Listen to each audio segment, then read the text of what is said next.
अखिलेश यादव के बहुत करीबी नेता भी बीजेपी के पक्ष में वोट डाल सकते हैं, ऐसा कुछ लोगों का कहना है। लेकिन देखिए वो कौन है, उनके नाम थोड़ी देर में हम आपको बताएंगे। उससे पहले उत्तर प्रदेश में राज्यसभा के गणित को समझते हैं।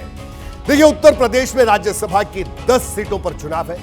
एक सीट जीतने के लिए 37 वोट की जरूरत होती है, यानी 37 विधायक एक राज्यसभा सांसद को चुनते हैं। अगर उत्तर प्रदेश की विधानसभा के लिहाज से हम देखें, जनसत्ता दल के समर्थन के बाद एनडीए के पास 288 विधायक है, इंडिया के पास समाजवादी पार्टी के 108 और कांग्रेस के 2 एमएलए मिलाकर 110 का आंकड़ा बैठता है। पहली नजर में जो आंकड़े हैं उसके मुताबिक बीजेपी 288 में से 259 वोटों का इस्तेमाल कर अपने 7 प्रत्याशी आसानी से राज्यसभा भेज सकती है। 8वें प्रत्याशी के लिए बीजेपी के पास 29 वोट बचे हैं, लेकिन जीत के लिए 37 वोट चाहिए। वोट 29 है और जीत के लिए पहली वरीयता के 37 वोट चाहिए, इसलिए 8 वोटों की व्यवस्था करनी होगी। ये 8 वोट कहां से आएंगे, यही सबसे बड़ा सवाल है। और इसके लिए उत्तर प्रदेश में बीजेपी ने बड़ा गेम प्लान तैयार किया है। उसी प्लान के तहत यूपी के डिप्टी सीएम केशव प्रसाद मौर्य जीत का दावा कर रहे हैं। राज्यसभा चुनाव को लेकर के भारतीय जनता पार्टी गठबंधन पूरी तरह से आश्वस्त। भाजपा के 8 प्रत्याशियों को जिताने के लिए पर्याप्त वोट है और सभी प्रत्याशी हमारे जीत रहे हैं।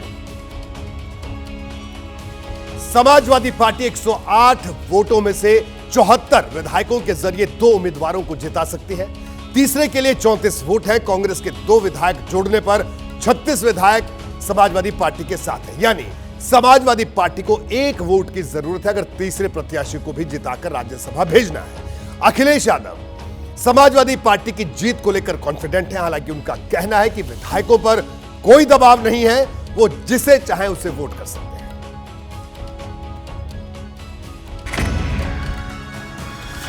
सरकार की कोशिश होगी और हर तरह का दबाव बनाएगी सरकार, लेकिन विधायक अपनी मर्जी से वोट डालेंगे। उन पे दबाव नहीं चलेगा, दबाव नहीं चलेगा। देखिए समाजवादी पार्टी को जीत के लिए एक वोट चाहिए। वो कहां से आएगा, इसके लिए समाजवादी पार्टी ने जनसत्ता दल से समर्थन मांगने के लिए अपने प्रदेश अध्यक्ष नरेश उत्तम पटेल को भी राजा भैया के पास भेजा था, लेकिन बात नहीं बनी। राजा भैया ने बीजेपी के 8वें प्रत्याशी को समर्थन देने का ऐलान कर दिया है। हमने पहले भी कह दिया था, अब ऑन कैमरा भी कह दे रहे हैं, जनसत्ता दल का वोट भाजपा के साथ है। तो आप लोग के सहयोग से माना जाए कि संजय सेठ जो 8वें प्रत्याशी हैं भारतीय जनता पार्टी के, उनकी राज्यसभा सीट पक्की है। भाजपा के सभी प्रत्याशी जीतेंगे, उनकी विजय सुनिश्चित है।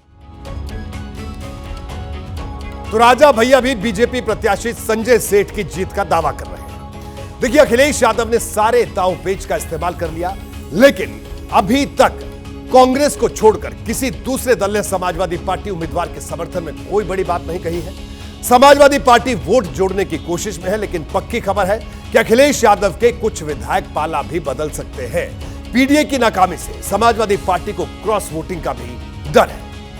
देखिए जेल में बंद गायत्री प्रजापति की पत्नी महाराजी देवी भी बीजेपी के साथ जा सकती हैं। जलालपुर विधायक विधानसभा से समाजवादी पार्टी के विधायक राकेश पांडे भी पाला बदल सकते हैं। इसके अलावा राकेश पांडे की अगर हम बात करें तो मैं बता दूं कि राकेश पांडे के बेटे रितेश पांडे कल ही बीएसपी छोड़कर बीजेपी में शामिल हुए हैं, इसलिए इस बात की भी आशंका है कि राकेश पांडे भी बीजेपी के पक्ष में मतदान कर सकते हैं। देखिए अगर यह क्वेश्चन भी बनती है और तो पूर्व बीएसपी विधायक राजू पाल की पत्नी पूजा पाल भी इस लिस्ट में है। माफिया अतीक अहमद ने राजू पाल की हत्या करवाई थी। एसबीएसपी के अध्यक्ष ओम प्रकाश राजभर ने भी क्रॉस वोटिंग को लेकर बड़े दावे किए हैं। जरा सुनिए ओम प्रकाश राजभर क्रॉस वोटिंग को लेकर क्या कह रहे हैं।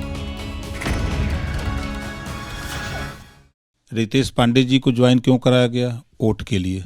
गायत्री प्रजापति जी जेल में हैं, कभी अखिलेश जी गए मिलने? लेकिन ओम प्रकाश राजभर गए, 2 बार गए। वोट है ना। ये सब कुछ वोट के लिए हो रहा है। तब क्या हो रहा है? सारा काम वोट के लिए होता है। देखिए ओम प्रकाश राजभर के जो भी दावे हैं, अगर वो दावे सही होते हैं तो राज्यसभा का गणित कैसे बदलेगा, अब जरा इसको बड़े ध्यान से समझिएगा, तस्वीर और ज्यादा साफ हो जाएगी। देखिए तीसरे प्रत्याशी के लिए समाजवादी पार्टी के पास फिलहाल 34 वोट दिखाई दे रहे हैं। कांग्रेस के 2 वोट से आंकड़ा 36 पहुंचता है। अगर इसमें से गायत्री प्रजापति की पत्नी महाराजी देवी जो कि विधायक हैं बीजेपी के साथ जाती हैं तो यह आंकड़ा 36 -1 यानी 35 हो जाएगा। इसमें से राकेश पांडे को भी निकाल दिया जाए तो यह आंकड़ा 34 का हो जाएगा। समाजवादी पार्टी के विधायक इरफान सोलंकी जेल में है, उन्हें वोटिंग के लिए अभी कोई अनुमति नहीं मिली है। ऐसे में समाजवादी पार्टी का 1 वोट और कम होकर 33 रह जाएगा। चायल विधायक समाजवादी सीट से जो विधायक है पूजा पाल की अगर हम बात करें तो पूजा पाल समेत अगर 8 विधायक क्रॉस वोटिंग करते हैं तो समाजवादी पार्टी के पास करीब 27 वोट रह जाएंगे। कठिन लड़ाई है। फिलहाल कोई कह नहीं सकता कि कौन जीतेगा। भारतीय जनता पार्टी का 8वां कैंडिडेट यानी संजय सेठ जीतेंगे या फिर समाजवादी पार्टी के तीसरे कैंडिडेट पूर्व मुख्य सचिव आलोक रंजन चुनाव जीतेंगे। फिलहाल एनडीए का पलड़ा भारी लग रहा है।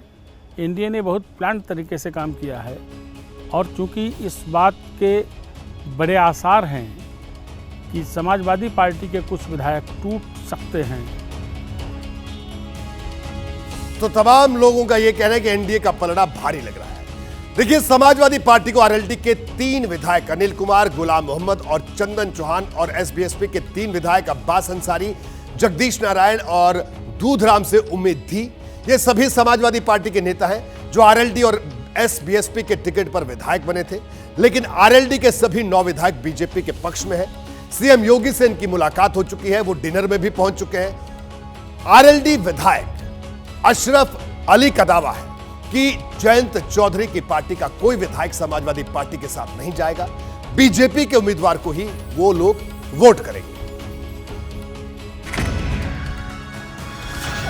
हम लोग जो है अपने नेता माने जयंत चौधरी जी के साथ हैं और उनके निर्देश पर ही, क्योंकि जैसा उनका आदेश हम सभी 9 के 9 विधायकों को हुआ है उसका हम लोग पालन करेंगे। वो निर्देश क्या है? बीजेपी के उम्मीदवार को वोट देना है, ये क्लियर कहा है उन्होंने? हाँ, बिल्कुल क्लियर कहा है। देखिए, अब यह साफ हो गया है कि आरएलडी के 3 और एसबीएसपी के 3 विधायक एसपी में नहीं जाएंगे। तो सवाल यह है कि क्या ऐसे में बीजेपी का 8वां उम्मीदवार जीत पाएगा? इस पर भी गौर कीजिए, क्योंकि समाजवादी पार्टी की तरह ही बीजेपी का भी हाल है। अब इसे जरा आंकड़ों के जरिए देखिए। 8वें उम्मीदवार के लिए बीजेपी के पास 29 वोट है। समाजवादी पार्टी के विधायक राकेश पांडे, गायत्री प्रजापति की पत्नी महाराजी देवी के वोट को जोड़ लिया जाए तो आंकड़ा 31 तक पहुंच जाता है। इसमें से जेल में बंद सुभाषपा विधायक अब्बास अंसारी को कम कर दें तो बीजेपी के पास इस वक्त क्रॉस वोटिंग होने पर 30 वोट है। तो ये वो आंकड़ा बनता है। सवाल यह है कि बाकी 7 वोट कहां से आएंगे? क्या बीजेपी समाजवादी पार्टी में और बड़ी सेंधमारी करेगी? क्या बीएसपी के विधायक उमाशंकर सिंह भी क्रॉस वोटिंग करेंगे? ये तमाम सवाल हैं जो उठ रहे हैं। रघुराज प्रताप सिंह राजा भैया के 2 विधायकों का समर्थन एनडीए को मिल गया है। ऐसी सूरत में जहां सिर्फ 1 विधायक जीत के लिए ज़रूरी था नामांकन के समय समाजवादी पार्टी के लिए, आज उसके सामने बहुत बड़ी दिक्कत पेश आ रही है। अभी स्थिति भाजपा के पक्ष में ही नजर आ रही है। देखिए, उत्तर प्रदेश राज्यसभा चुनाव दिलचस्प हो गया है, यानी 27 फरवरी को वोटिंग होनी है। सियासी गलियारों में आज की रात काफी उथल पुथल वाली होगी। समाजवादी पार्टी अपने विधायकों को पाले में रखने की पुरजोर कोशिश कर रही है, तो भारतीय जनता पार्टी बड़ा दांव लगाकर अपने 8वें उम्मीदवार को राज्यसभा भेजने की कोशिश कर रही है। जैसे ही घड़ी का काटा दोपहर 2:30 पे आए, बबीता जी का दिल सास बहू साजिश के लिए मचल जाए। और ये है इनकी बहू, पूरे दिन ऑफिस की टेंशन हो जाए गॉन जब ये करें अपना फेवरेट शो फ्री टाइम पे ऑन। इनकी तरह आप भी देखें अपना फेवरेट शो अपने टाइम पर और डाउनलोड कीजिए एबीपी लाइव ऐप अपने स्मार्ट टीवी पर।